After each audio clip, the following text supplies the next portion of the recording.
All right, skill number 4. Skill number 4 is about angular and linear speed.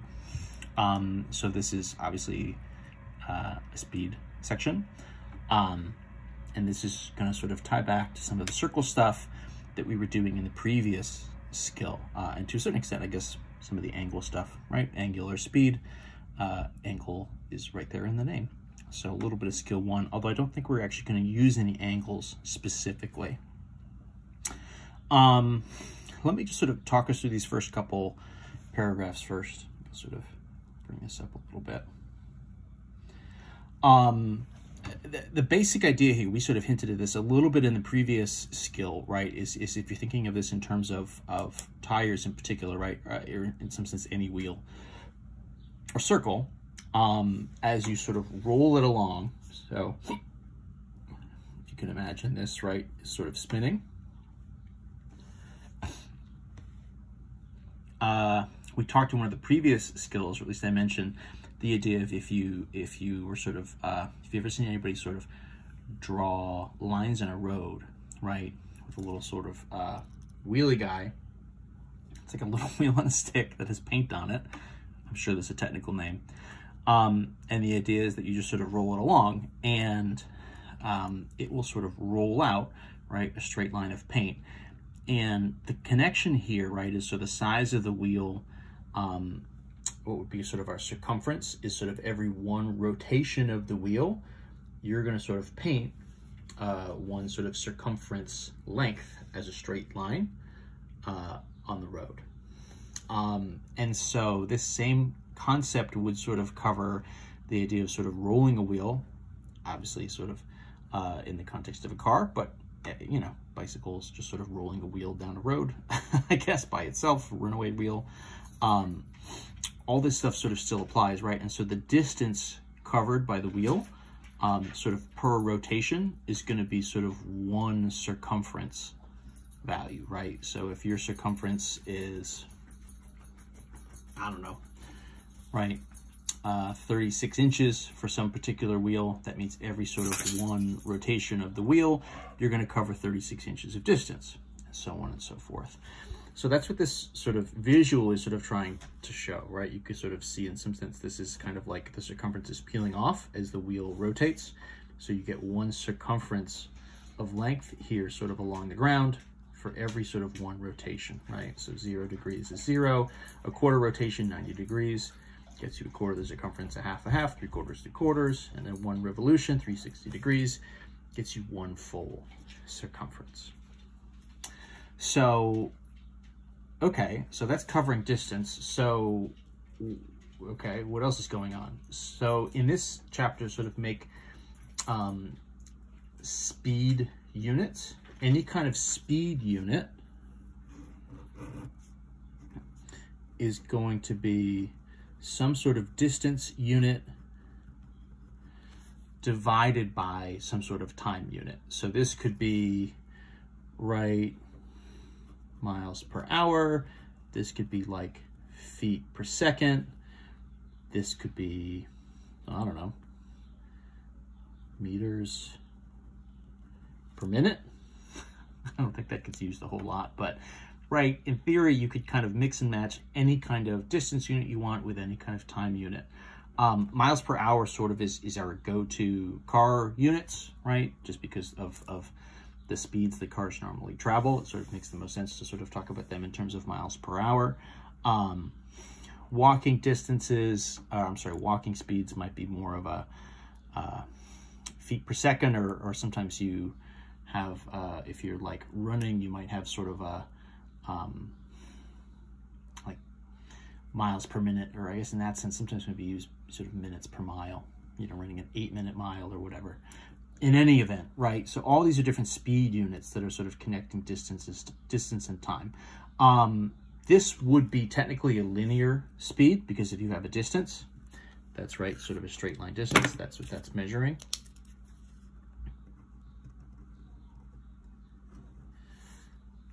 So this would be linear. Angular speed, what we're using there is this sort of Greek letter omega. Linear speed sometimes we're referring to as velocity, and so we're going to be using this letter V. So V is our linear speed.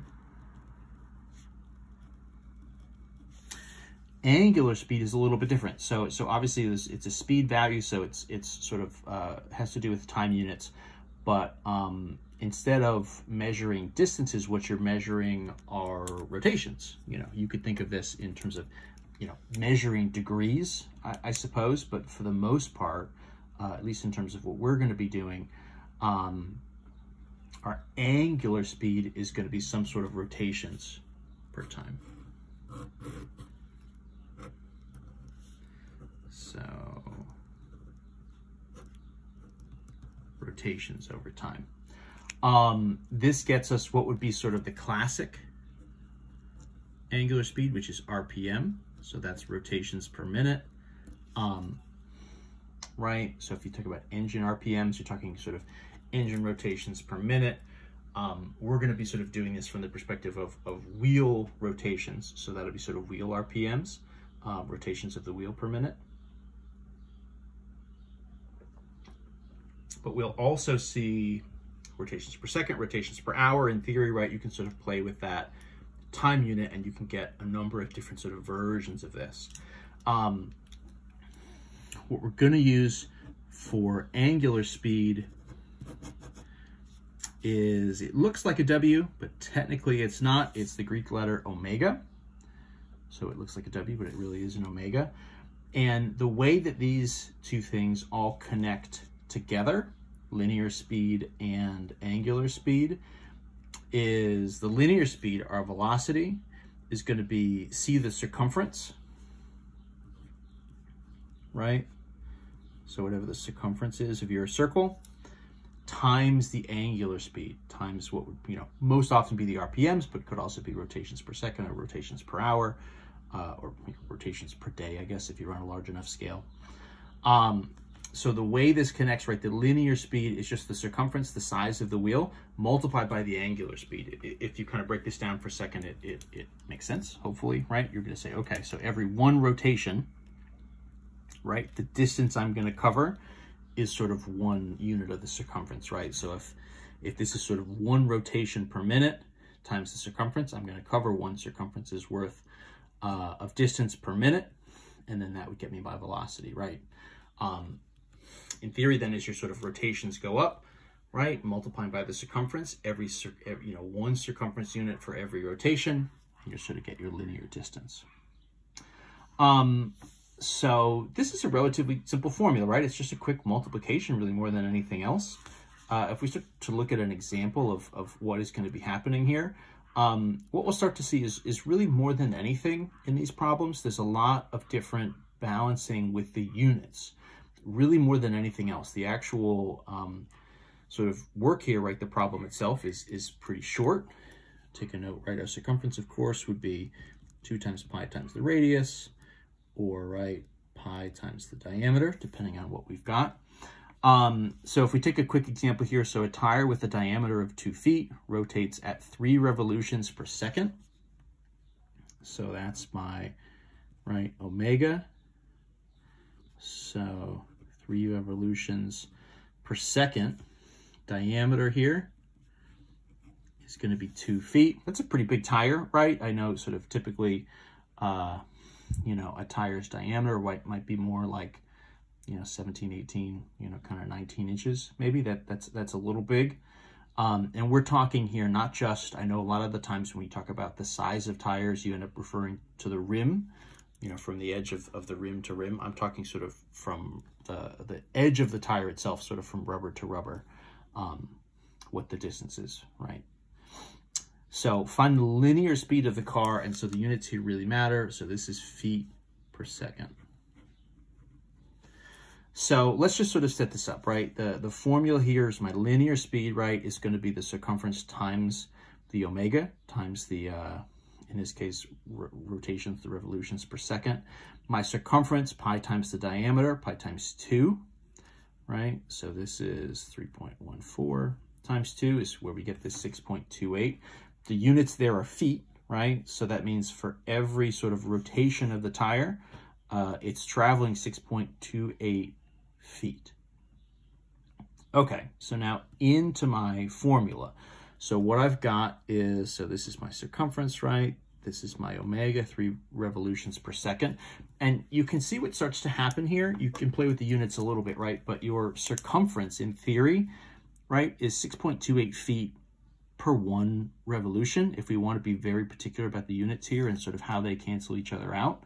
The circumference is 6.28 feet. That's 1 rotation around, right? 1 revolution.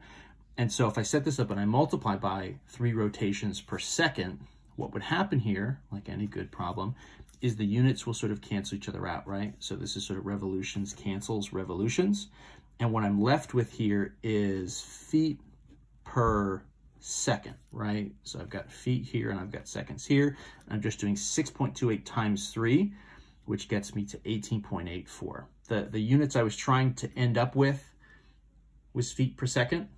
So this is sort of a nice, honestly, the nicest possible version of this problem, which is just, we're sort of giving you the sort of units that you would want, in this case, feet, and we're sort of asking for the units sort of just as they would come out, right? So the linear speed in feet per second, no problem. We're sort of given feet, we're given rotations per second, everything sort of wipes out, and it's just a pretty quick multiplication here once you find the circumference.